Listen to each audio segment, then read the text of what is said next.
So, all right, so I'm Debbie Sharp with the Office of Neighborhoods. I think most everyone on here knows me. We were partnering with the KCPA, Knox County Planning Alliance, to hold some workshops to help neighborhoods understand how to manage when they see these signs in their yards and what to do. So I'd like to say Haley Howard is our assistant neighborhood coordinator. She's on the call and with the Office of Neighborhoods. And then for KCPA, Kevin, I'll let you do all those introductions here in a second. But I also wanted to say this is the second workshop in a series of 3.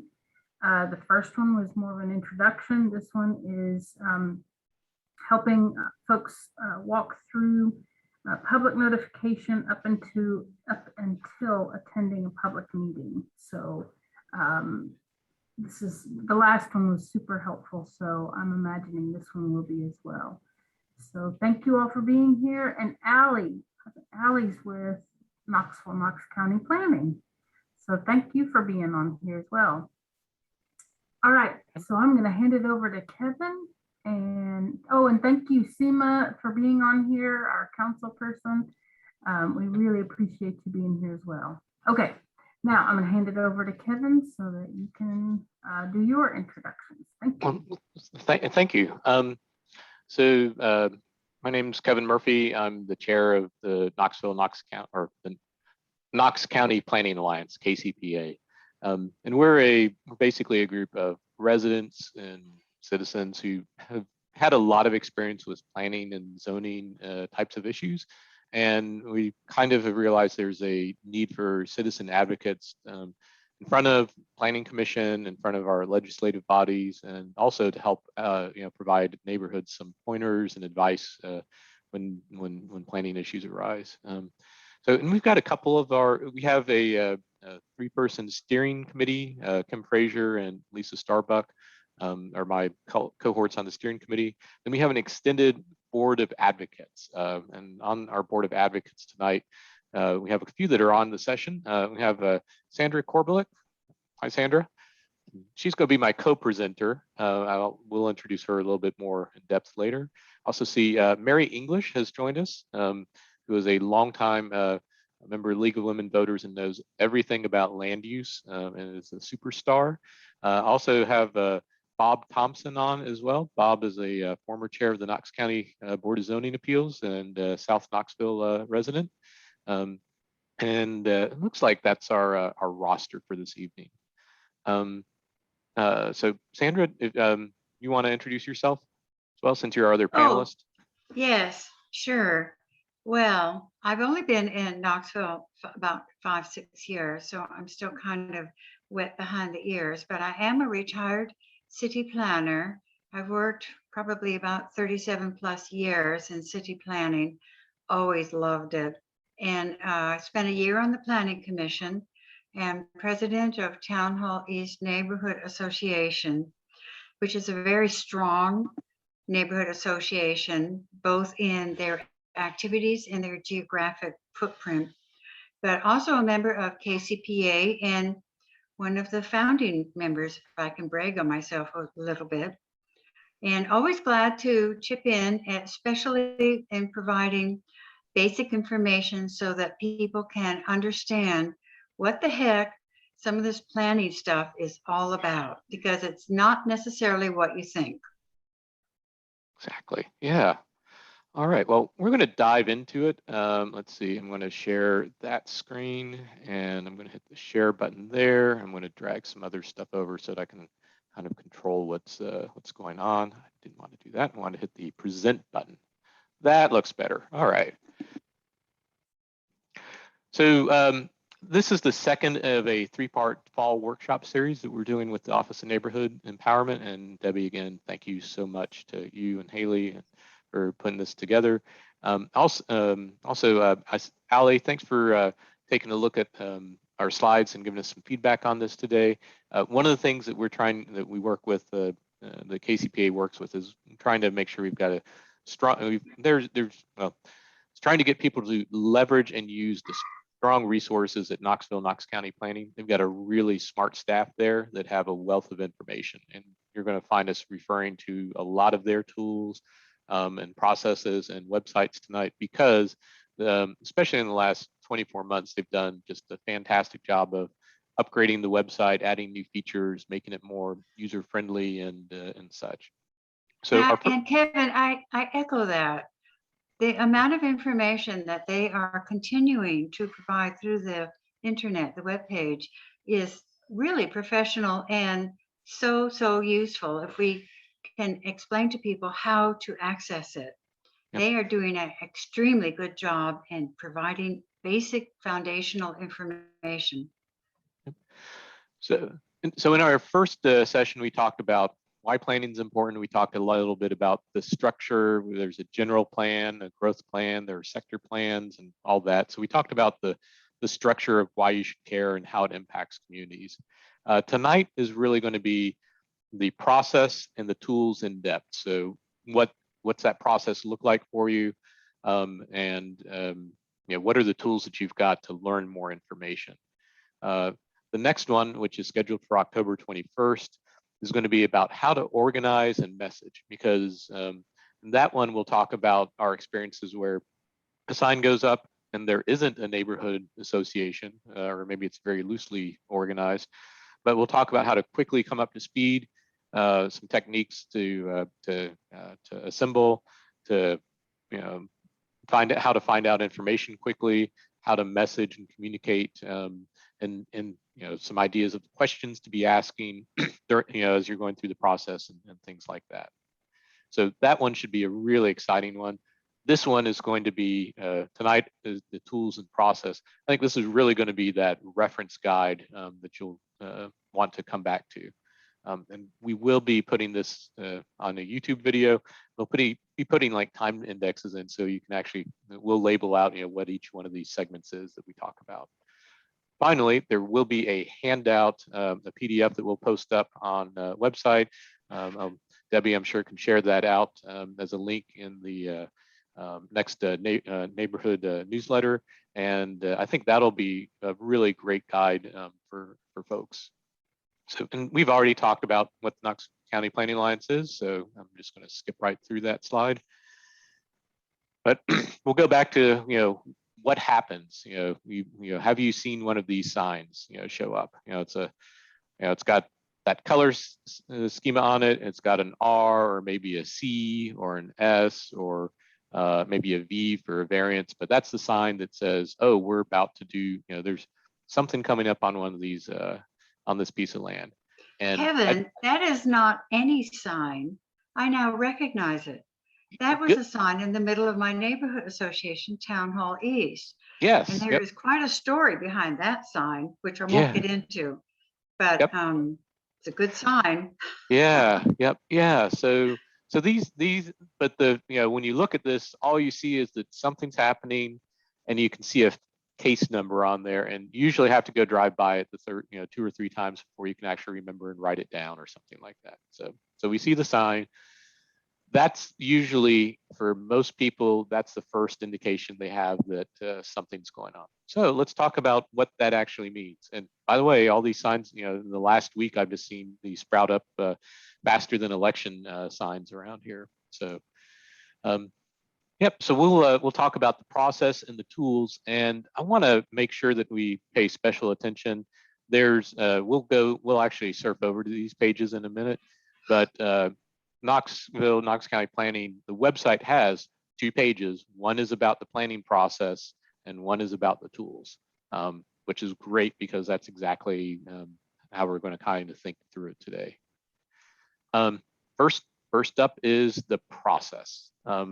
This is understanding, so there is a process that all rezoning and planning matters go through.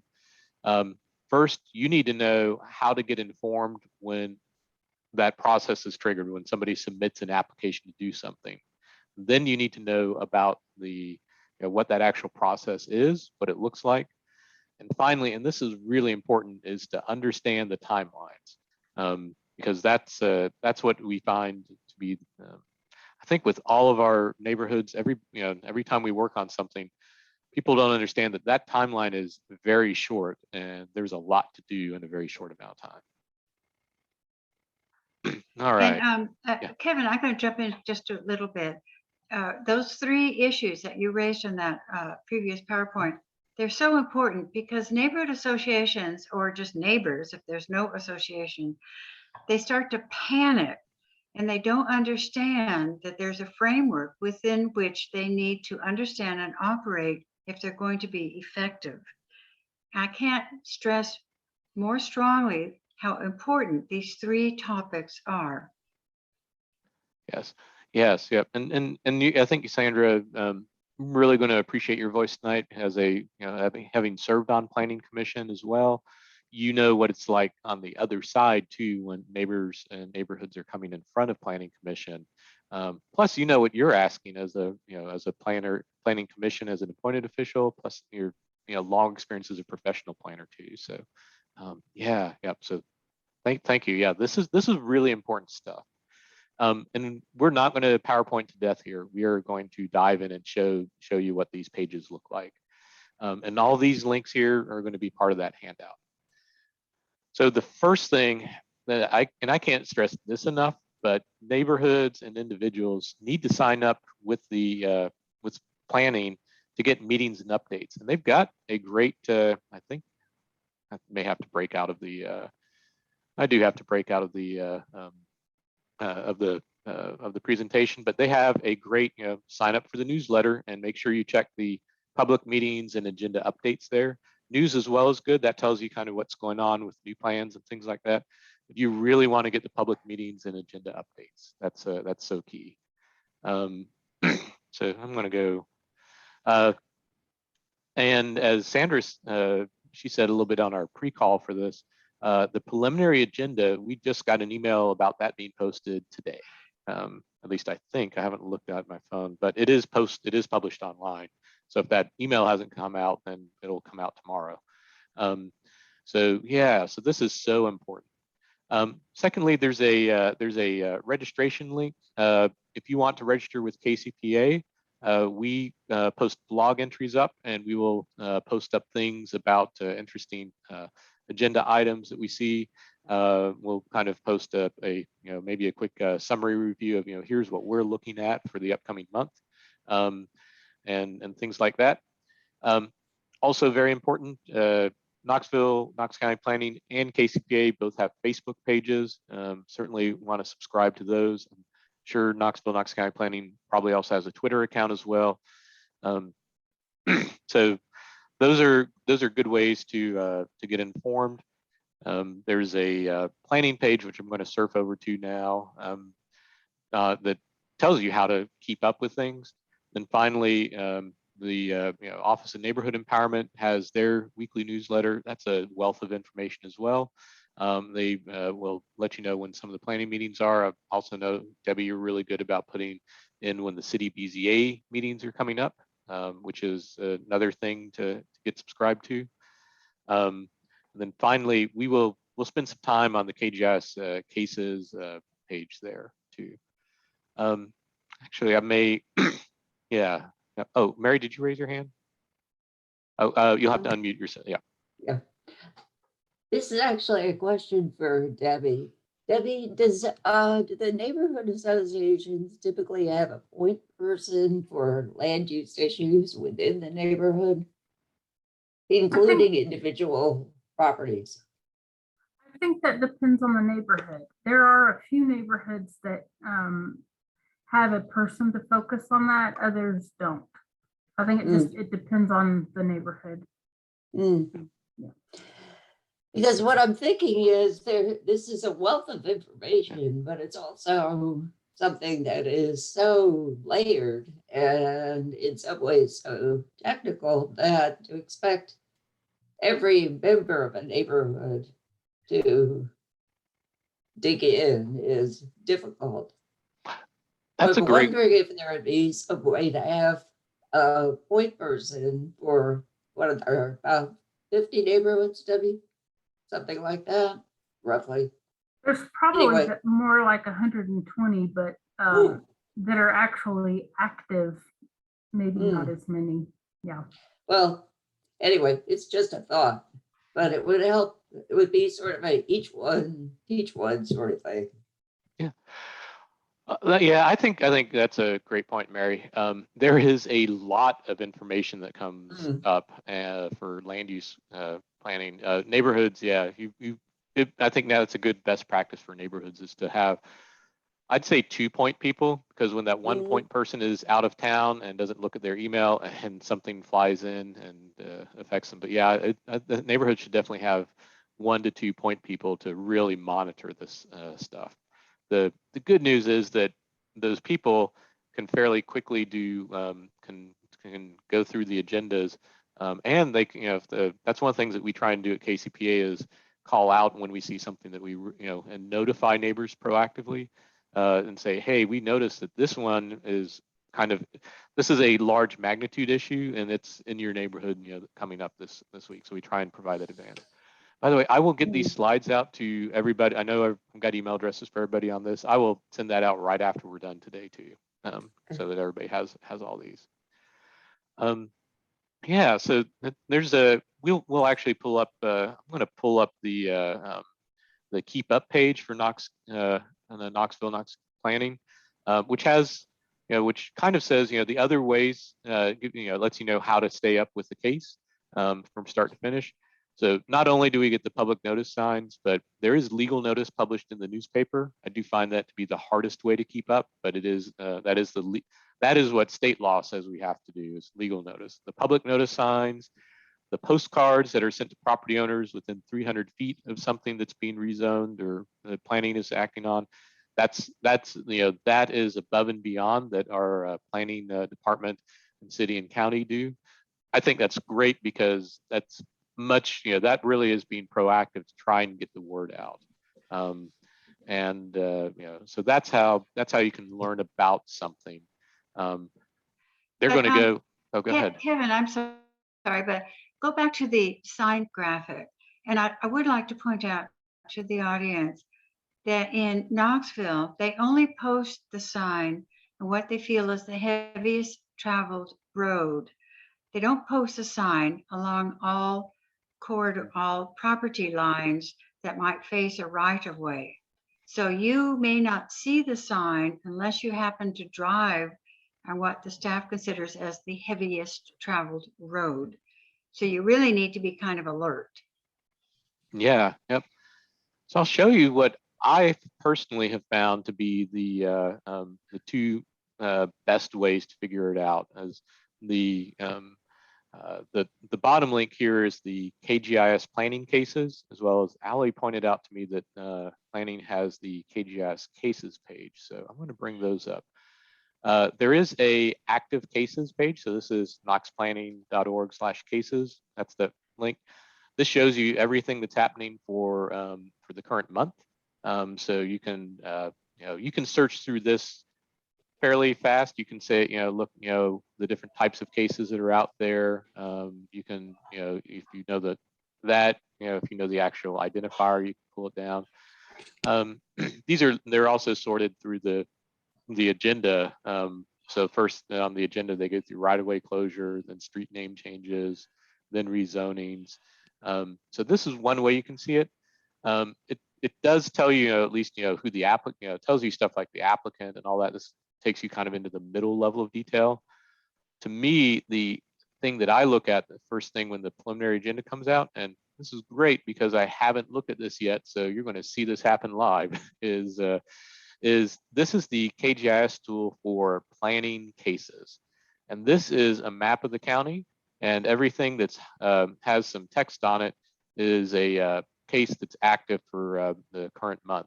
So as an example, you can zoom in and they'll even start to, once you zoom in a little bit, you can start to see the size of how big this is. So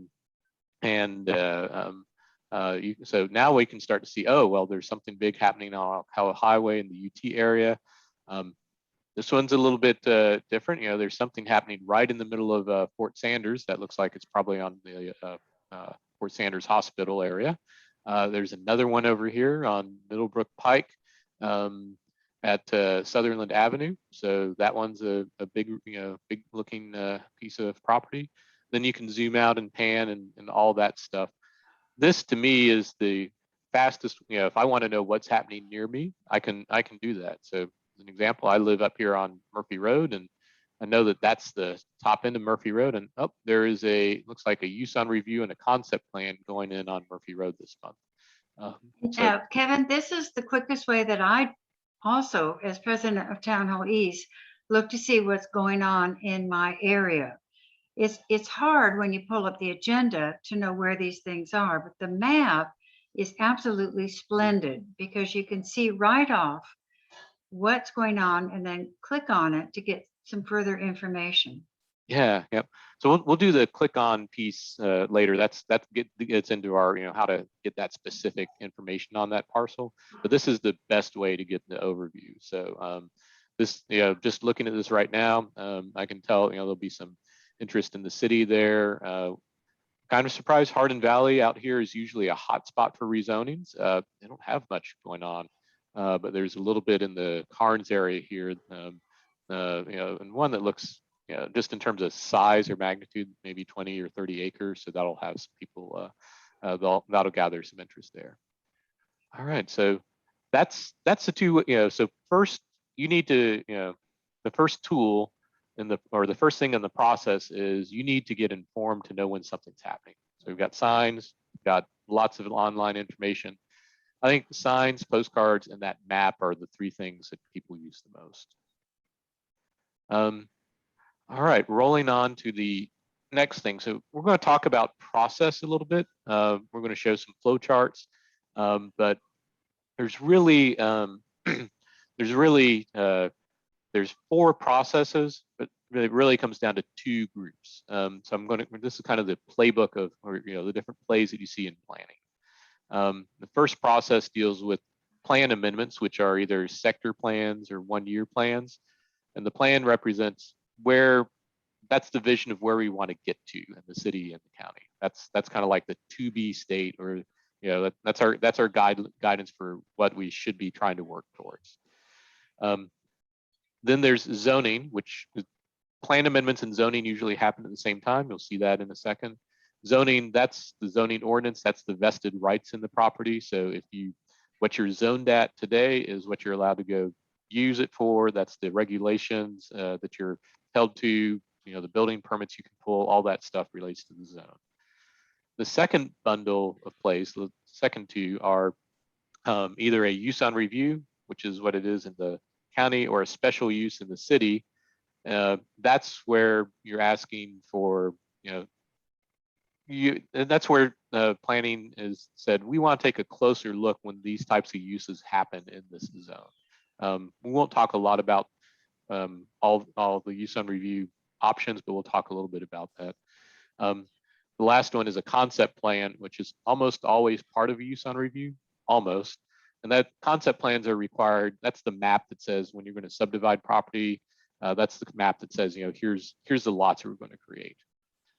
Kevin, did you want to describe the importance of plan amendments as in its relationship to rezoning, use and review, and concept plan? We talked a little bit last week, but let's talk about that on the next slide here. So I think this is kind of helpful for the layperson. Usually what happens to a piece of property is what you want what you're really aiming for is that zoning. The zoning is what rights and uses and regulations are going to apply to your property. So zoning is what drives most of the requests to planning. As you said, Sandra, sometimes the zone, we have sector plans or our plans say what they're supposed to be. So it might say, you might have a piece of, I'll take my house, my place right now. I'm currently ag, I'm a farm.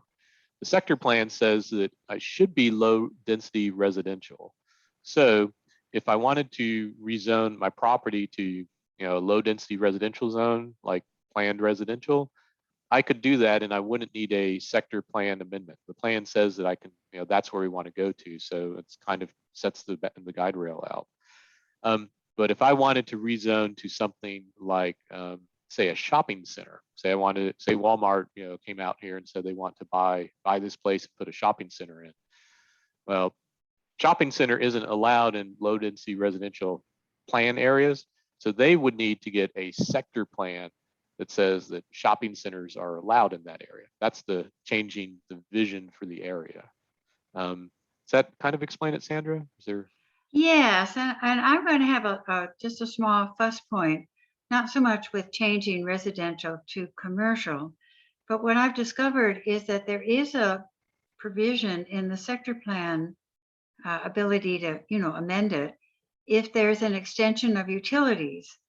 And my first point is, why is KUB or the other utility companies dictating what the land use should be? We should have an independent review of that, looking at more than just whether a utility is provided.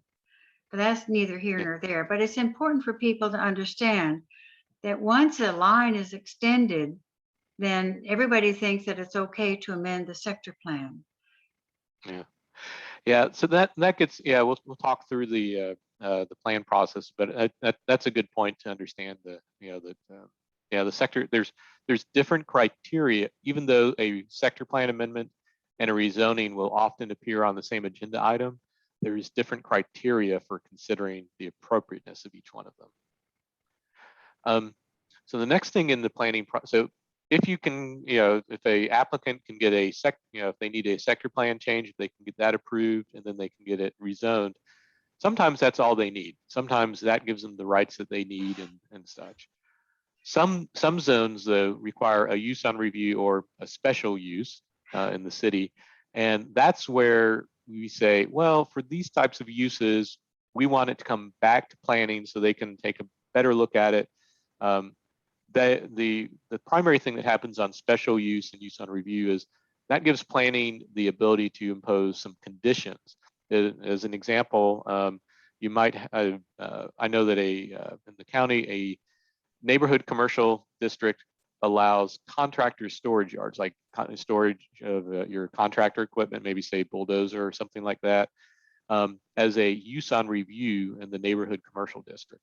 Now there are some fencing requirements that you have to meet, but maybe this is next to some other residences. And when planning looks at this contractor storage yard proposal, they may say, well, we need thicker landscaping here. We need to make sure that the lighting is, shined, here, or something with signage, or maybe it has to do with entrance and exit design, something like that. All that is fair game to talk about and add on as conditions in a use on review. So that's usually, so sometimes an applicant will have to come back to planning for use on review approval. Often with residential zones, that use on review is where they say, this is how many lots we want to put on this piece of property. And then accompanying it is what's called the concept plan. And the concept plan is what says, this is where the lots are going to go, or sometimes you have to do a concept plan for a shopping center type thing that shows the parking lot layout and things like that. But very typically, the thing we want to take away from here is usually you have two passes that we'll go through. One is the first package is rezoning and sector plan and 1-year plan amendments. Those are heard usually on the same agenda item, but that happens first. And then if you need a use on review or a concept plan, that happens second. You'll see why. So, Kevin, explain to everyone the difference. What triggers a use on review and what triggers a concept plan? They sound like the same thing, sort of. Yeah, we'll come back to that in 2 slides when we'll have the detailed flow chart. Okay. Yeah, yep, great. That's a great question. So this is a great chart. And I want to call out specifically the planning website has done a great job explaining this out. I'm actually going to show you that before we dig into it, because I want you to see where you can find that information. So this is when we said there's 2 pages, one for tools and one for processes. This is the planning process website page. And here they have sections for rezoning, and plan amendments and use on review. They have the more detail than we may be able to get to tonight, but they've got all this stuff here. This is great. Each one of these has a button for process, which will bring up, you'll see this flow chart. I might have screenshot that for our slides because this flow chart is really good.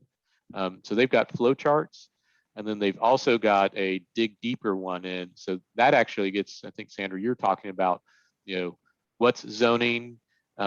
This actually says what are the criteria for rezoning. So rezonings are justifiable in one of the three circumstances. When it's, these are the criteria that planning staff and the planning commission and the legislative bodies have to consider. And it's item 3 where they were what I'm referring to regarding extension of utilities. Yeah. Yep. Yeah. So this is so there's, anyway, I just want to point out, we won't get into all of this, but the planning website has got a wealth of information on every one of the topics for a rezoning or a plan amendment or use on review, appeals and concept plan. Wealth of information. So if you see a rezoning sign come up and you want to know what is happening, this is where you can go to find out about the process and what's behind it. We'll just briefly cover this away, the high level overview, because I don't want to PowerPoint everybody to death tonight. Generally the same process is used for sector plan and 1-year plan and rezoning requests. An applicant submits it. They've got, that happens 45 days before the planning commission meeting. So they have to know they want to do this. What we're seeing in October was submitted by late August for the most part. Planning staff will then work with the applicant, because sometimes the applicant will submit, or oftentimes they'll submit it, and there may be some things that need to be updated on the application to bring it into compliance. Or questions, or maybe they didn't get the drawing right, or just some technical things, but there's some work they do with the applicant, and then the staff works and they put a staff report. We'll talk about that in a little bit too. But yeah, so the applicant submits, it goes, and there's a staff report and a recommendation as well, which is posted, and then it goes to planning commission. Now for the rezoning and sector plan and 1-year plan, planning commission makes a vote on a recommendation that they're going to send to the next stop, which is the legislative body. And that's really important, because for these, planning commission is a recommendation step. You have a staff recommendation, and then the commission meets, and they just, they may agree with the staff recommendation, or they may all, decide to offer a different recommendation, but that's forwarded on. And then, so the big takeaway is that planning commission first, then you go to either city council or county commission, and it's heard there. City council takes 2 readings to enact any of these. County commission does a single reading, so it's only heard once. If either of the legislative bodies, if it's denied, an action can be appealed to Chancery Court. Of course, applicant or neighborhoods, to get to court, you're going to need to have a lawyer. By the way, planning commission can deny. They can say, well, they could say this rezoning is not a good thing, so we can deny it. But the applicant can say, okay, and that will essentially stop it automatically getting sent to city council or county commission. But an applicant can just say, oh, I disagree with denying it. I'm going to have it heard in front of them. So it follows the same process. It's just the applicant has to assertively say, yes, I want it to go forward. I think that's the big takeaway. So the difference, which you'll see on the next slide, is that use on review and concept plans do not go to the legislative body. Use on review and concept plans, they're still submitted. The staff report comes out and it goes to planning commission, but planning commission decisions planning commission makes the final decision here on use on review and concept plans. They approve it. They can add conditions, and that's a big thing, is that conditions can be added to use on review and concept plan. I know I'm going to go back in zoning. Let's talk about that. Zoning and sector plan amendments don't have conditions. You either pass it or you don't. It's either the plan changes or it doesn't. Zoning is not conditioned in the city. That's a part of the zoning ordinance. You can't add a condition onto rezoning. In the county, they used to sometimes put conditions on, but they're very, very, very rare now. I think they're shying away from that process. So it's really just so that's one difference I want to point out. When you look at And just yeah. Kevin, so I mean, in just world view, in general planning theory, no one's ever supposed to condition a rezone. I don't know quite how the county has taken a different approach, but in general, rezones are never conditioned. Yep. Yeah, it has to do with some prior practice, and then the court case that that made some case law about rezoning conditions applied to municipal legislative bodies, but it wasn't. The court case wasn't brought. It only it was against the city of Chattanooga. It didn't apply to a county legislative body, so there hasn't been a court case yet. But I'm kind of I expecting. didn't know that. Yeah, if there was. All one. I know is that in general, Yeah. it's not done. Yeah, that's why we've got a lot of expertise in KCPAs, because there's a lot of zoning knowledge out there. What are some conditions the county used to do often? Yeah, so there was one parcel actually that was near me that was being rezoned, and they wanted they had different commercial zones, like a commercial 1 and a commercial 4. The county had a few things that were somewhat similar, and they would in this case they said that, well, we're going to zone it to the higher one because there's some uses that we want to allow there, but then there are some uses in the higher commercial that they didn't want to put in, like a drive-through restaurant, I think, or a few things. So they said, well, we're going to let you have this higher intensity use, but we're going to condition and say that you can't do a drive-through restaurant, or you can't do this, or you can't do this. So it was kind of we're going to permit you to do more things, but we're going to take some of the things away from that list. Yeah, great question. Frankly, I like that flexibility. Yeah, there's some pluses and minuses to it, honestly, but anyways, we'll stick with our current framework. So the big takeaway: use on review, special use, and concept plan are heard at Planning Commission. They're approved. Often they put conditions on it. Sometimes they're denied.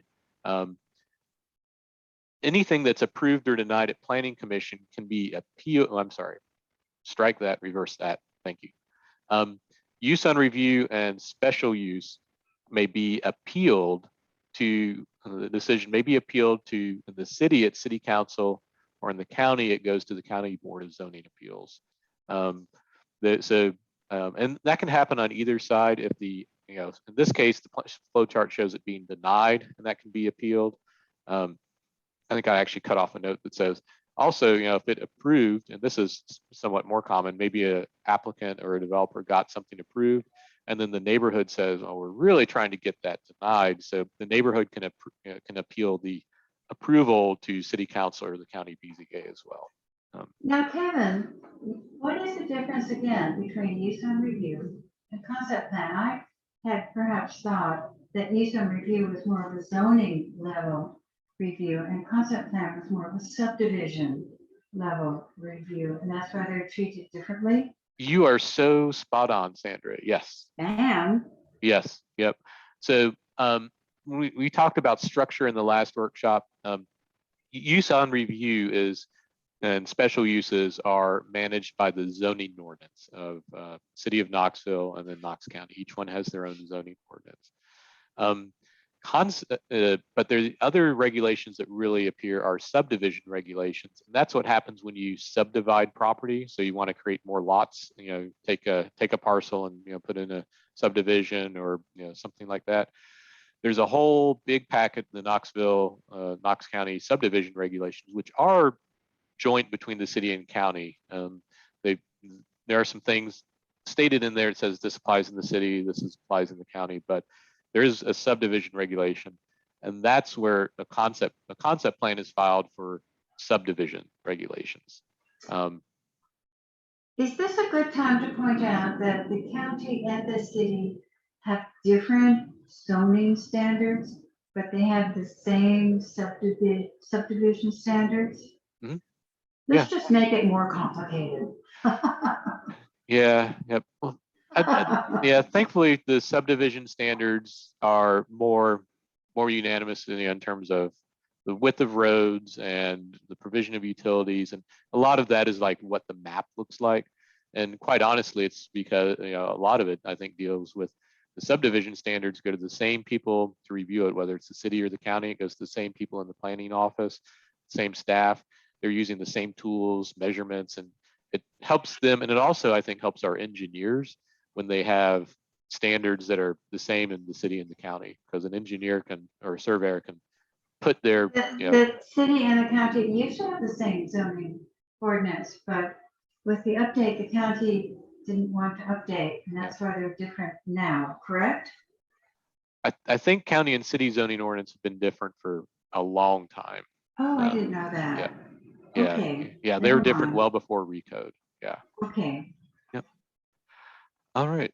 Again, I put that URL in here, that link to the planning process page. Again, this has got so much more information in it.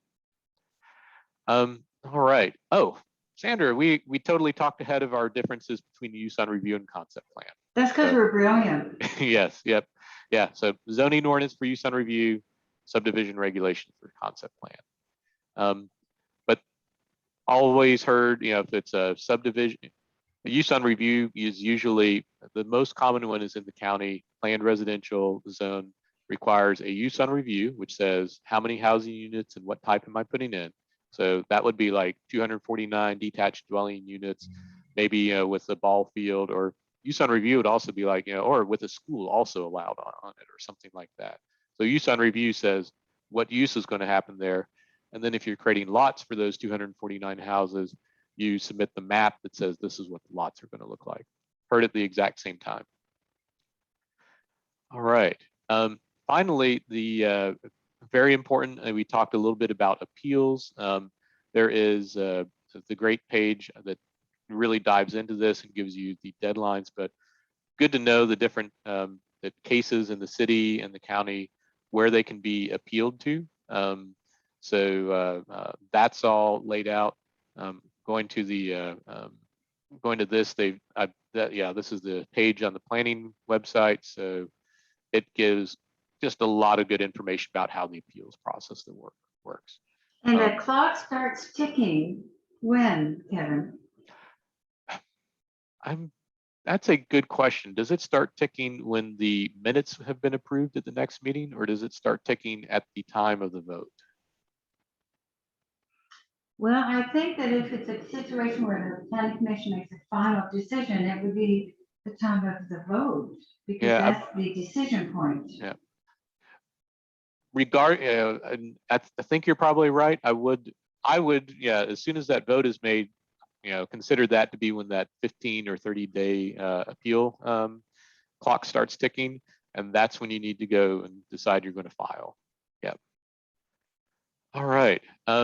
So we talked about how to get informed in the process. We've talked a little bit about the big process actions that happen there, but the most important thing we can, I think, tell you is that the clock is running and you need to engage early, and we'll spend more time on that next work session. But we today are on the first line for the October Planning Commission meeting. We are at T-3 weeks. The preliminary agenda was released. Postcard notifications have gone out. Signs are supposed to be posted 12 days along with newspaper notice. So, but thankfully, a lot of times, the applicant already has a sign and is already out there posting. It's just, so thankfully most of the signs are already up. But starting today, you got 3 weeks till that planning commission meeting. That's 3 weeks for a neighborhood to contact the applicant to find out more information, contact planning staff to find out more about it, meet and decide what your issues are, meet again with the applicant and talk about the issues and see if there's anything you can do to make it a win-win situation. All that needs to you've got 3 weeks to start start that work. The next major thing that happens is Friday before the planning commission. Planning commission meetings are on Thursday, so 6 days prior on the Friday is when the final agenda is posted along with the staff reports. A lot of people wait till that final agenda is posted so they can see the staff report and the staff recommendation. That you've already lost 15 of your 21 days in terms of getting ahead of this. And now, I'll tell you. Yeah. Kevin, how do you, as a neighborhood association, know what the staff is going to identify as issues before the staff report comes out? Yeah, I often call the staff. Then we'll show where to find out who the staff contact is. But I call the staff and ask them what they're thinking about it. I don't. Sometimes I'll ask them what the facts are and this. I might ask if they've got a copy of the site plan as an example, or a traffic study that's supposed to be required. How do you know which staff to call? Yep. We'll get into in a little bit later here. We'll get into how to pull up all that info. Yep. Okay. Yeah. Yep. Yeah. So I'm just going to point out that in terms of the process, the clock is running. There's a lot of things to do. There is so the final agenda happens on Friday. You have a weekend to meet final meetings and stuff. Really important is the agenda review meeting on Tuesday of the Planning Commission meeting week. And Sandra, Kevin, I'm sorry. You invited me, so I'm going to talk. I know that the Planning Commission Thursday meeting is on community TV and you can watch it. Is the agenda review meeting, is that something that you can also partake in and watch, so you know which projects the staff identifies as worthy of bringing before the Planning Commission early for in-depth review? Is that on CTV? Yeah. Right now, the agenda review meeting isn't published live on community television. It's usually published. They do a good job of getting it up, but it usually takes about 24 hours, maybe a little less, for them to post it up. So you have to wait till the next day to see. You have to wait till Wednesday to find out about the agenda stuff? To see it, yes. But so one of the things that we as KCPA have been doing is making sure that we have somebody at that agenda review meeting live so that we can take the notes and understand what they're doing. Is there a publication ahead of time so that you know whether it's worthwhile to sit at the pre-agenda meeting for your particular applicant concern? I think that's an area where planning is trying to get the agenda review agenda posted, but I've been seeing it hasn't posted before the actual meeting. So I think that's an area where they're working to make some improvements. For sure, what you can do is contact. We'll show how to contact the staff person for an item you're interested in. Ask them if it's going to be at agenda review. They'll know because they have to prepare that presentation. That's actually an important point. Yeah. Yep.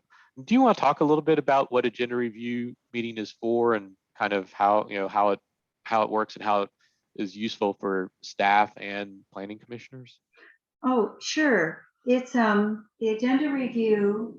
The purpose, as far as I understand it, is to provide further information and be available to answer planning commission questions for applications that are particularly perhaps complicated or have a significant history, or are perhaps something that is sort of a new philosophical approach. And so it's a chance for the planning commission and the staff to share some in-depth information. It's not an opportunity for people to come and speak, because that's what a hearing is for. It's simply between staff and the planning commission to get a little more background. Yeah, yep. Great point. You can attend and listen. You can't get up and speak at the meeting. You can ask somebody at planning staff after the meeting, for a little bit of more information if you're interested in it. Perhaps the applicant is there too, so if you need to talk to the applicant, that's a great time to meet them. Yeah, it's well worth, if your particular item of interest is going to be in the agenda review meeting, it's really worthwhile to pay attention to that and try to talk to people afterward. Absolutely. I will also, the other thing that I have noticed in about the last year or so, maybe 2 years, is if an item is discussed at agenda review, so the staff gives their background report and they go in depth and all that, that's where the planning commission hears that information, and they don't give that same staff report again at the main hearing. So if you're a neighborhood and you are looking, for, to go to the meeting and hear the background and everything, if they talked about it at the agenda review meeting, it probably, the staff isn't going to have much to say, for the background report at the actual planning commission meeting. And that actually has always confused me, Kevin. I don't understand why it's not a part of the official record. It's Yeah, just something that I've never quite understood. Yeah, I suspect, it has to do with how lengthy the meetings are, and if you can get, an hour's worth of background, reports done on Tuesday, then yeah, because planning meetings can be quite long. Yeah, that's true. Yep. All right. Again, process. We spend more time here, but this is important. On the process of the agenda review meeting happens T-minus 2 days. So that's Tuesday. Wednesday is really when comments are due, and there is also a deadline for signing up speakers. I think it's at 3 p.m. on Wednesday, or noon. I can't remember. But I think it's 3 p.m. Yeah. Yep. Not sure. I would say though, if you're sending in comments at Wednesday at noon, it seems to me that there's the staff recommendation is already out. It's been heard at agenda review, which is where planning commission had their opportunity to ask questions. Your comments are really late coming in at that point. And I don't know, Sandra, can you speak to the volume of comments that commissioners get and have to, maybe be taking the time to read through? Yes, I'm going to speak, Kevin, if I may, to the volume of comments the planning commission could get, and what happens when you don't get comments. There's the flip side of that. So it just seems all of a sudden come Friday when the staff report comes out, it's just a rush. All of a sudden you have to read all this stuff. That's where everybody starts sending in comments. Often they repeat the same thing over and over. You still have to read them all. And it's a little bit frantic. And then you get the new information on Tuesday, which you have to absorb. But the concern that perhaps the audience should be aware of is that if there aren't comments and it's something that the staff supports, it will go on the consent agenda. And we really haven't discussed the consent agenda yet. Would you like to tell us about that?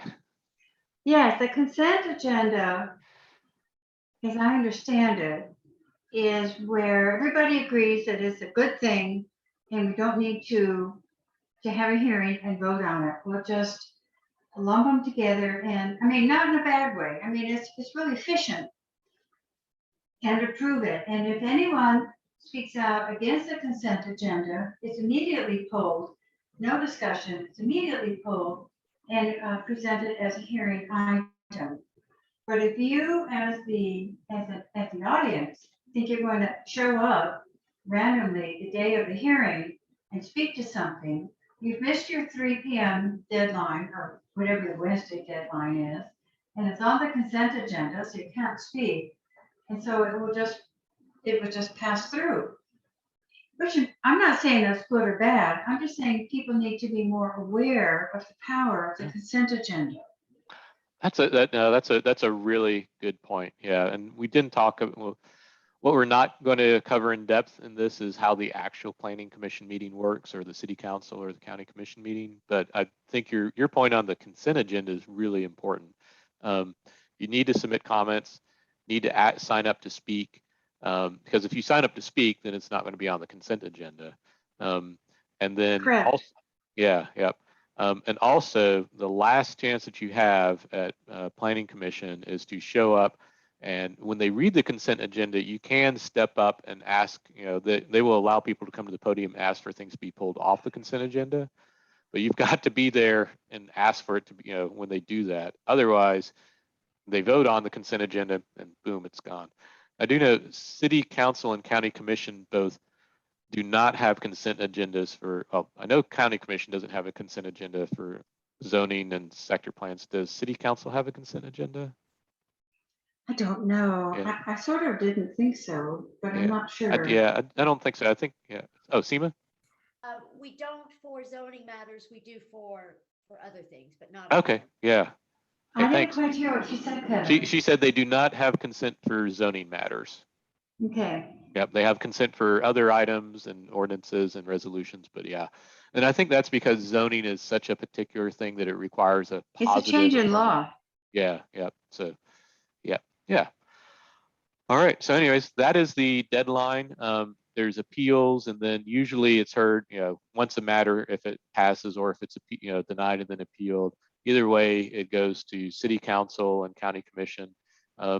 City Council, since it meets every other week, it kind of depends, be about a month or so after the Planning Commission meeting. County Commission, well, let's say there's something that's on the October agenda at Planning Commission. If they take action and recommend it or deny it, it'll be on the County Commission agenda the following month. So the end of November. All right.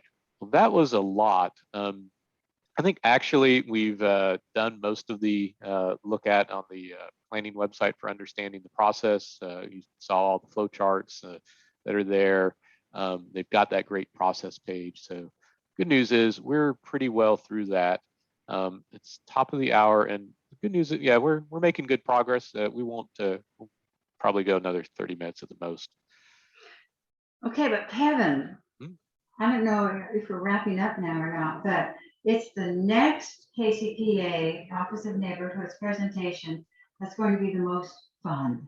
Yes. Because it's how to actually be engaged and lobby and be an activist. Yep. And I have lots of good ideas. Yeah. Yep. So that's going to be a good one. We're not quite wrapping up yet. Okay. So we do have, the next section is the tools. So we told you what the process looks like, and we did tell you the tools on how to get informed when this is happening. But the next thing that comes up is, all right, you saw that sign, you saw it on the agenda, great. Tell me more about it. How do I research it? And this is what we do every month when the agenda comes out, and we go look at cases. That's great that the preliminary agenda came out today, because we're just going to do this live right now. First, I'm going to take you to the, so the planning website, again, has a great tools page, a jumping off point. We showed you the case mapping viewer already. That will come back to that in a minute. They also have some tools that are kind of helpful. If you want to look at some trends, they've got development activity. They look at large developments, major developments. This is more from stepping back from single issues and looking at big picture. But we needed. Oh, you know what? I'm not sharing my screen out. That's why you can't. That's why you're looking puzzled. How does now? Okay, can you see that now? Yeah, yes. Much better. All right, well here. So this is the tools page. Yeah, shares case mapping, development activity. These are, bigger as groundbreakers. There is KGIS maps, which is a little different than the case mapping tool. We'll look at that. And the panorama is, again, a big picture, tell me about population, demographics, and then density explorer. We have big picture items tools on here because when we're looking at sector plans and sector plan amendments, that's when we back up and we look at the big picture of the area. And some of these tools here are useful for that. And I just want to interject again, the amount, the wealth, and the well-organized information that the department provides is really quite amazing and incredibly, incredibly helpful. Yeah. Once you figure out how to do it. Yep. Yeah. So looking at the tools, we've got And I think I just want to remind myself what this looks like. Yeah, so useful tools and links. We talked about the newsletter. We'll look at the agenda site in detail. We showed you the cases map. We'll dig into individual case information. We'll show you how to look at comments. By the way, we've also put links here for the agendas for City Council to that page. There's an agenda page for County Commission and BZA show up on the same page. And then the City BZA has its own separate agenda. We'll show you the KGIS. I call it the old map version, but that's KGIS maps. I just showed you, where the development dashboard and Panorama and Density Explorer are. And then I've got a link here to our public website. And we keep a public calendar that's a little bit more like planning focused. So we look at the planning meetings and the City Council and the BZAs and a few things like that. So that's tools that are for reference. Really, the big one is, but when you're going to use these tools to get some pieces of information, a lot of it is right on a page that every planning case has. You need to know who the applicant is, what they're requesting. You need to know some information about that property. So where is it? What's the current zoning or sector plan and all that. And then there's more information that planning provides. And all this information carries over for City Council and County Commission. That page is still there. So all this information is up where there's the staff report and recommendation, so important, that's published there. If it requires a traffic study, they put an analysis up there. We'll show you what that case summary looks like, that what actually happened, because that's useful to find out what did planning and county commission and city council do to this site plan, and then public comments. These are all the pieces of information that we kind of look for when something comes up. And then also on the maps, we'll kind of just quickly spin through what the different layers are. But when you learn how to use the layers of the KGIS maps, this is where it gets really powerful, because then you can see all the different information that you should could be caring about. Kevin, yeah. go back to that. Okay, under active planning cases, what I have found helpful is that it also has a choice to show all historic planning cases, so that you can develop a whole sort of context of the particular application that you're looking at, and so far is what it represents for everything that has been going on. Yeah, yep, that's a great point. So let me let's see. So we'll talk. We're really going to look at three things. We're going to look at the cases, and we're going to look at the agenda website, and then we're going to look at an actual individual item and kind of work through that. One thing that isn't that we didn't talk about yet, I do want to bring this up. This is something that Miss Debbie was a superstar in getting set up a few months ago. Actually, let me just take everybody to KGIS.org. So if you can remember nothing else, remember the letters KGIS for Knox Geographic Information System. And this is where they've got tiles for some really helpful maps.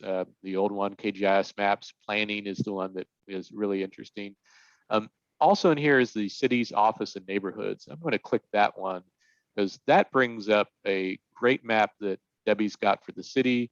The county is putting a database together, and one day we hope that we kind of scarf that together. But this map shows all the neighborhoods of the city, and that's pretty cool. Okay, great. Well, what Debbie was able to ask KGIS to do, so the key thing is down here on the bottom left, you click the button that says layers. That brings up all the different layers that you can add to the map. One thing that's on there now is planning cases. So, oh, what a good thing. I always have trouble finding planning cases. Yeah, so this is really helpful. So this actually overlays them on top of the neighborhoods. Sometimes I play a little bit with the transparency to make the neighborhoods shrink down a little bit, but okay, well, this is kind of cool because now I can tell that there's some stuff going on. If I zoom in here to this one, I can tell there's a big thing happening next to the Delrose Drive Neighborhood Watch District. It is in the Town Hall East area. So Sandra, that's one that you'll be, caring about this I know month. about that one, Kevin. Yeah, yep. So you'll care about that one. There's a, let's see, I saw there's another one that's the South Haven neighborhood. There's one happening. It looks takes planning cases is like the most intensive one happening, but there's another one happening that South Haven Neighborhood Association will want to be clued in on. So I find that. Yay, Debbie, this is a fabulous addition. Yeah, I find for if I was a somebody in a neighborhood association, this would be really helpful if I wanted to know, is that in my neighborhood or not? We at KCPA are trying to use this to help us, say, oh, do we have a contact in that neighborhood? Great. If we see one to proactively reach out on, like, contact in South Haven. So I'm going to let them know that there's something they need to, two things that they need to hone in on in their neighborhood this month. So that, so I wanted to point that one out. It doesn't have all the other layers that the planning one has, but because neighborhoods is a little, it's got a different, slightly different focus, but really useful to see that that mash together.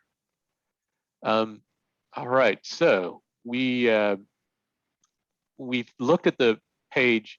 I'm going to show you well, let me actually pull up the planning cases. So well, I'll tell you what, this South Haven one, we're just going to use as a, or do you want to use the one in Town Hall East, Sandra, as an example? Absolutely. Okay, so we'll zoom in on this I was just going to ask you what you think it might be. Yeah, so I don't know anything about this, but I'm going to just click once on this, and what happens is over on the left, we get all this good information that comes up about that there's an active rezoning, there's an active sector plan amendment, it's got the parcel information, and it tells us there's a 1-year plan amendment as well.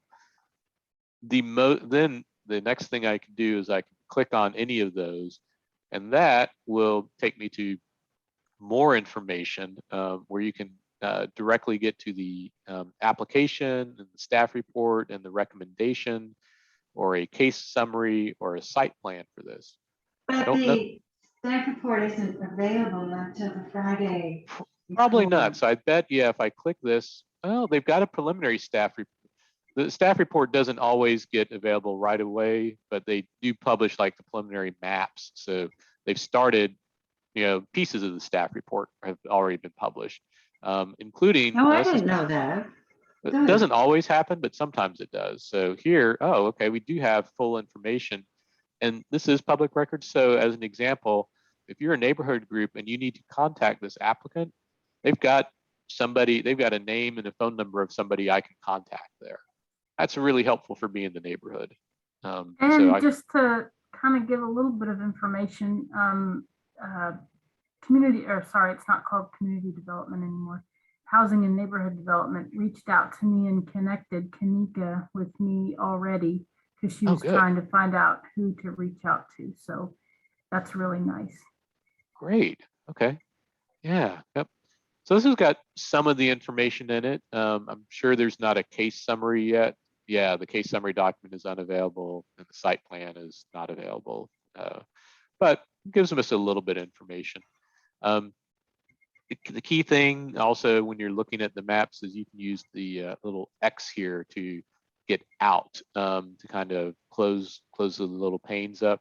So, navigating, once you learn that X up there is what you use to kind of get out and erase that information that you dug into, that's really helpful.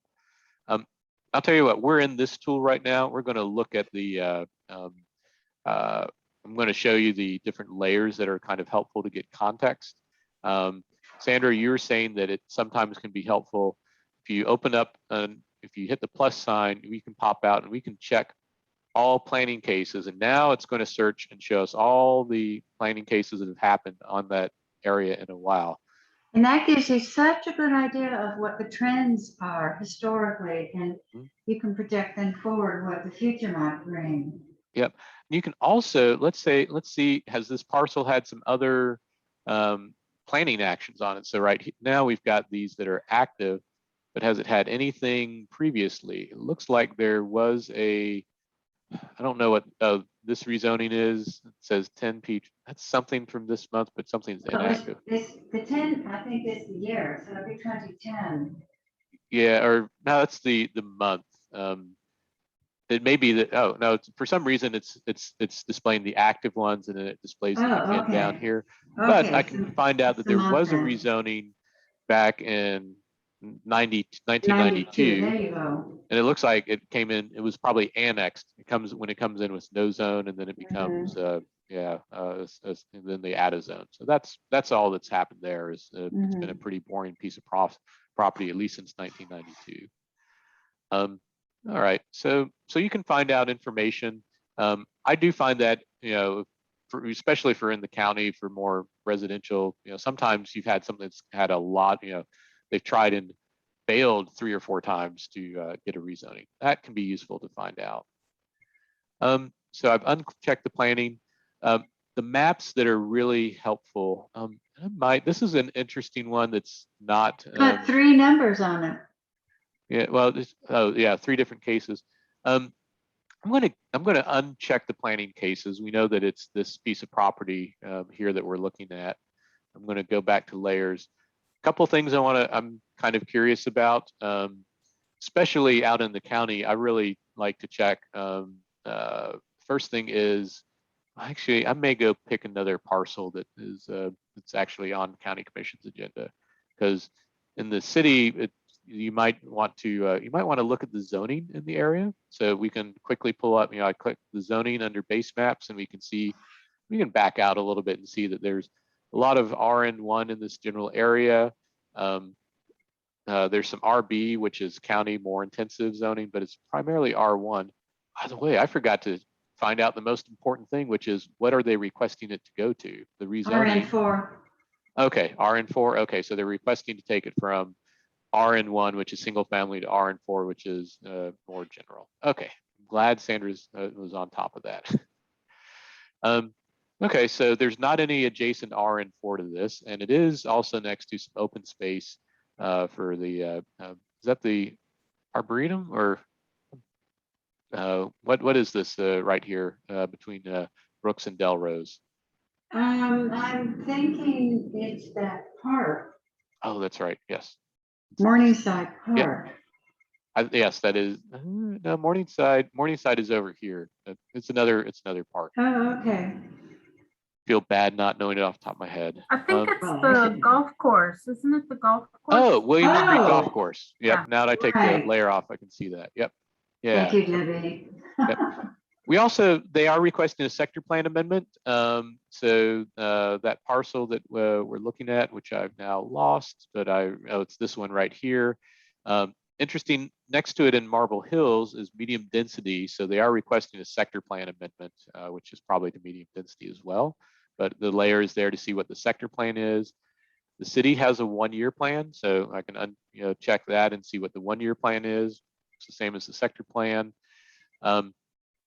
Sometimes I want, one thing that we sometimes care about, like if there's a new housing development being proposed in, which this one is what's the school parental responsibility zone? So like, where am I going to need sidewalks? And is it, appropriate? So this is what I find to be really helpful. So they've got the legend over here. The green is elementary school boundaries. And indeed, this parcel that we're looking at here is, adjacent to, it's in the parental responsibility zone for the elementary school. How can you tell? Is it because you just estimated what 1 mile is? So they've actually, so the school is here, and the coloring on the map is actually showing what the responsibility zone is. So this map shows us, where the parents will be responsible. And so if this was developed into housing, parents or children would be responsible for getting to the elementary school on their own. And what strikes me here is that sidewalks are not present down here on Riverside Road or Delrose Drive. So yeah. We would love to have sidewalks. Yep. So the city's better in general about sidewalks or walkable streets. This can be really big in the county where there's no sidewalks and somebody wants to put in a subdivision a mile away from the elementary school or a mile and a half. But yeah, and you can, by the way, you can turn off and on the other layers for middle and high school, so you can turn them off school by school as well. Like I was looking, I've highlighted just the high school layer. The high school layer comes a little bit down here, but it doesn't get all the way to this property. So theoretically, this property would be serviced by school buses for middle school and high school, but not for elementary. Yeah, so school responsibility zone is helpful for, do you need sidewalks and are there sidewalks there? Major road plan is another layer that kind of matters. So the major road plan tells you, is this on a major road? And Delrose is in the major road plan. You actually always have to go look up the legend for.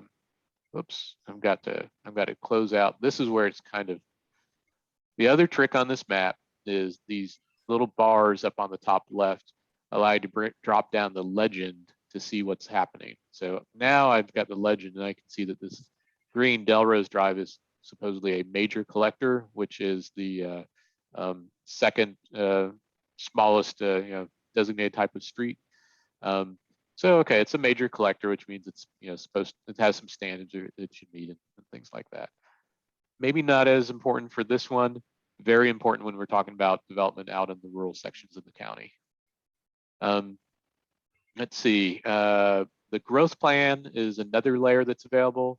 Now that is I'm going to guess that all this it's so much in the city that it doesn't even need shading because it was part of the city. So there is no, adjacent is some county property and it's in what's called the urban area of the growth plan. Across the river, across the Holston River, we have the planned growth area, and then farther out, I'll just really zoom out a lot, you have green for the rural area of the county. So Kevin, the growth, if you're going to look at the layers, how one planning relates to another, you start with the growth plan, that's your foundation, and then you have the sector plan, which is a little bit of a finer analysis, and then you get the 1-year plan, and then you get the zoning and all that other stuff. So the absolute foundation of everything is the growth plan. Yes. Yep. I'm gonna show one. There's a parcel that I've been looking at out in Northeast County, and it's on a county commission meeting for this week on Babley Road, and I should just be able to zoom right to it. And okay, that's right. So there's a parcel here that is up for rezoning, and this one is kind of more interesting to show the layers. I'm going to show it starting just like you said, Sandra, the growth plan. This parcel is in the rural area. It's across the street though from blue in the urban area. So that's unusual. Usually there's a planned growth area to kind of buffer, but this one is in between the two, or is, there's kind of a sharp boundary. I'll look at the sector plan, which is the next layer. And that shows that there's some low density residential over on the left side of it. And that parcel is low density residential, but everything around it is sector plan for ag. And finally, I'll look at the zoning, which is the lowest level. The zoning around it is primarily ag. There's a little bit of RB down here, but the big thing is that that piece is already planned residential. This one, they're asking for more density. They want to move that 2.5 up to 4 units an acre. But what I'm going to show here that's kind of interesting is school responsibility zone. So this one is near Rita Elementary. But there are no sidewalks going to it. So that was kind of interesting to find out from the map. Probably a lot of the houses here, there wouldn't have school bus service, but the parents would have to drive their students to Rita. The next one that I've layered that I've found is interesting is FEMA flood zones. So, a lot of times we'll look, is there flooding on the property? The FEMA map doesn't show, it shows what has been mapped by FEMA in flood studies. It doesn't show anything though, but this property has a spring that's actually on the bottom portion of the property that comes out there. You just see a little blue line for it. It's labeled Netherland Heights Spring there on the map, but it doesn't show anything on the FEMA flood zone, which is kind of interesting. You can see contour lines as well. So as this property has their hills, contour terrain. So that's kind of helpful to look at as a layer. All this is on the KGIS site, and this is what we look at. Now I've zoomed in and you can really see where the contour lines are. So this does have some hill, not, it's not, something you can't deal with, but this is what we look at all the time. The last one I'm going to look at is farmland soils, which isn't, oh, there's two more. So this one has some farmland soil. A lot of it says is not significant farmland soil, but some of it is locally important and some of it's prime farmland. So, that gives you an idea of, like, we develop that, are you going to lose some important agricultural capabilities of the area? Well, Kevin, my question is, given the growth plan and the sector plan, what is the justification for them to come in with the density and the PR they're asking for? Why are they able to amend it? Is there an extension of a utility line? Yeah, I'm not going to get too much into this specific case since it's coming in front of our county commission on Monday, but they are making some arguments that they think there's been a change of conditions, and then we'll see how that Well, okay. Yeah. It just contravenes the whole point of planning. Yeah. Yep. But never mind. Yeah. Finally, the other thing I flip back on is that major road plan. That was actually useful to see what are the roads in the area, and you have Harris Road is actually a minor arterial. Blue is Babley Road, which is a major collector. So it is actually on or adjacent to some roads that are supposed to have some infrastructure. That's a lot for the KGIS mapping tool, but what I want you to be able to look at is that's a great place to go get information about the area of the parcel. We are going to be close to wrapping up. What I'm going to show you now is the agenda site for the Planning Commission, agenda.knoxmpc.org or knoxplanning.org/agenda. This is the homepage for everything related to planning. You can see they've got the preliminary agenda already posted down here. They have October cases. Maps takes you to the KGIS mapping tool. They've got the link to understanding the planning process, bylaws, commissioners, live broadcast. We've got a wonderful set of tips for attending the meeting. And they've got some ideas for how neighbors and developers can work together. So this is the agenda page is a wealth of information here. What I'm going to do is just bring up the preliminary agenda. That pops up. It's published as a PDF. They've got all sorts of items on here for the October meeting. I'm going to let's see. Let's pick. Well, actually, let's pick which one.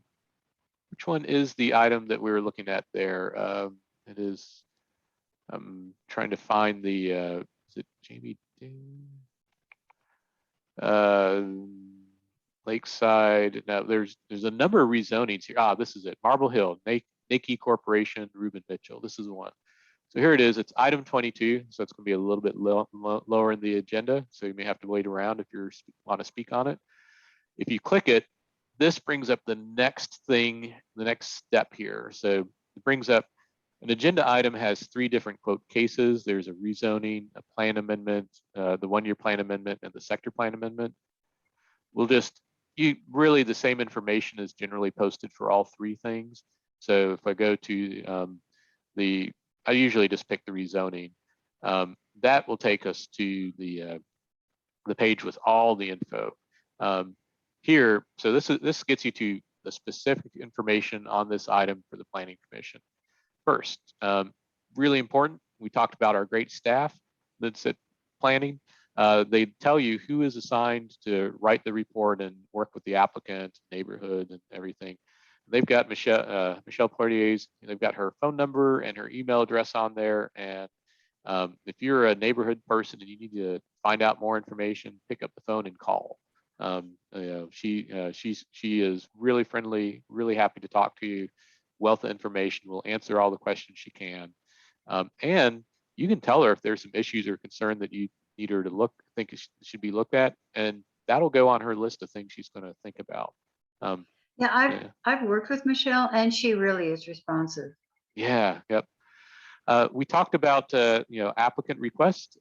So they've got some information down here that tells you the who, what, when type stuff, which is great. So you can see what they're asking for. The current zoning is RN1. They're going to RN4. The current sector plan is low density residential. They're requesting medium density residential. It's currently vacant land. You can get the property information. Oh, okay, it's 22.38 acres. It's in the East City sector. So, and they've even got a link to the map so you can see the sector plan. They'll tell you the growth plan. It's within the city limits. Tell you who the utilities are. So lots of great information, and then they'll tell you what's next. So it's after planning commission, if it would be heard, and they can even predict if they act on it, if planning acts on it in October, then it will show up on the November 16th city council agenda. And then again, Kevin, what if I wanted to ask RN4? Is that like single family? Is that multifamily? Where do I find that information? Do I go to the zoning code? That's a good question. I was wondering if I'm not sure what that. Let's see. Well, that brought up land use classifications. I don't. You know what? This is one. Doesn't look. This is the sector plan classifications. That's. It looks like that's an area where it doesn't take you straight to the zoning code. So there is. If I think you'll have to look under our work in the planning website is zoning and regulations. Okay. If I go to that place, then I can find, you got to know a little bit more. Now you're getting into the nitty gritty of, what the zoning ordinance is and stuff like that. They've got and then you can pop in and see, you'll have to look in it. That takes us in through another layer, which we definitely won't get into today, which is, you find out about the case and you find out, well, what is, oh, they want it to be RN4. Then you have to go investigate in the zoning ordinance. That's a whole nother level of knowledge and expertise. Yeah. So I'm gonna surf back to, we were looking at this case. There's a case file which tells you all about that case. There's a map, which takes you the KGIS map zoomed into that particular parcel. So that's kind of nifty. They can just, you can click that button and it'll pop up the map zoomed right into right onto that parcel. So that's great. I didn't have to work very hard to pull up. Kevin, I just remembered, I wanted to mention that in my experience, the KGIS map only loads if you're using Chrome. Yeah. Sometimes, the web browser, your mileage may vary. So Chrome seems to be pretty responsive. I'm actually using Firefox tonight, but yeah, that's a good point. I want to do is, so this is a case that's coming up, kind of useful, so it's clear, this is, your action plan of who to contact and, a little bit information. I also want to, I bet I will pull up that, I think that's 8H is the one that I was talking about on Harris Road, Babley Road. Yeah, that's it. So this is one that's been completed through Planning Commission. So that now this page changes. It says it was recommended for approval. They have a case summary. So this case summary document tells you, the property information, what was requested, tells you the history of the zoning, which is kind of nice. And here they record, very importantly, the Planning Commission action and disposition. So they tell you what the staff recommendation was, which is, really, this is kind of the legal document that records everything. And then they tell you what Planning Commission voted to do. And then they'll tell you, once County Commission takes action, they'll record that here. And this information, stays. So this is great. You can, if you need to go, you can go find something from several years ago. last one, this is so important, we didn't cover it, but in the tool, tools to use, on each item, they've got a submit comments and they've got a request to speak. So important. So you can click that to submit comments on an item, share your thoughts. Well, that's not helping because it's already been heard. Okay, well, I'm going to go back to this one that is on the agenda. So if I click submit comments, it's already pre-filled in, the case, and then you just put in your name, first name, last name, all that, a message.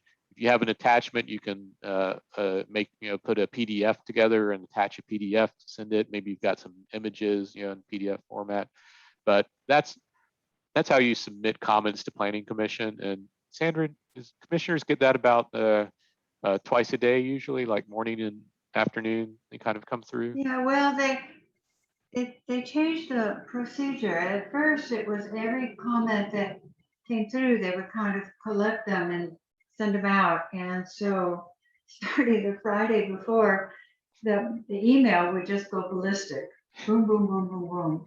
But then the staff had a really good idea, and they started corralling the comments based on which application it was, and started to kind of collect them based on that application. So you could just go to an individual application and get all the pertinent comments instead of a flurry of random comments. Yep. That was exceedingly helpful. Yeah. Yep. So that's a great point. So there's a, so you can submit comments, you can request to speak, and that will put you on the speaker list.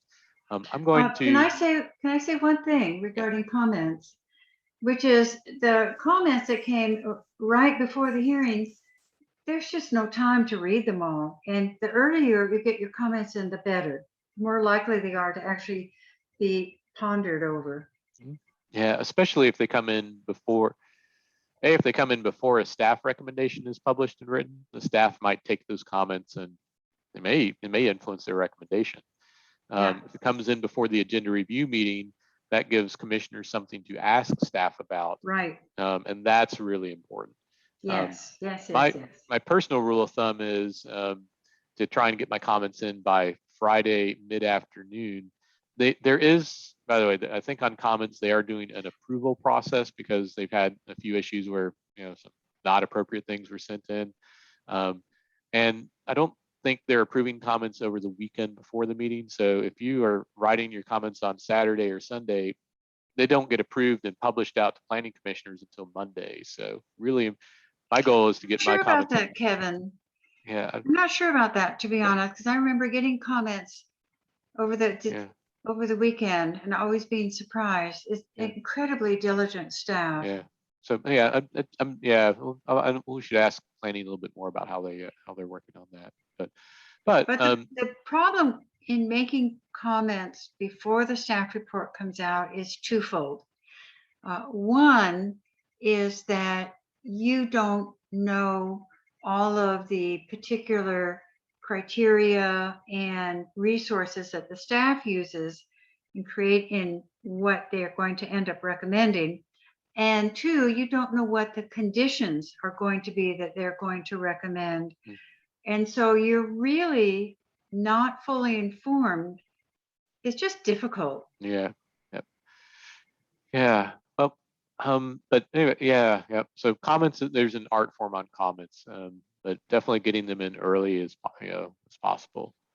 I do want to, so I'm going to, I think this is the last thing I wanted to show, which, so if you have an issue where there are comments, you can click the public comments button and it will bring up, here's all the comments that are out there.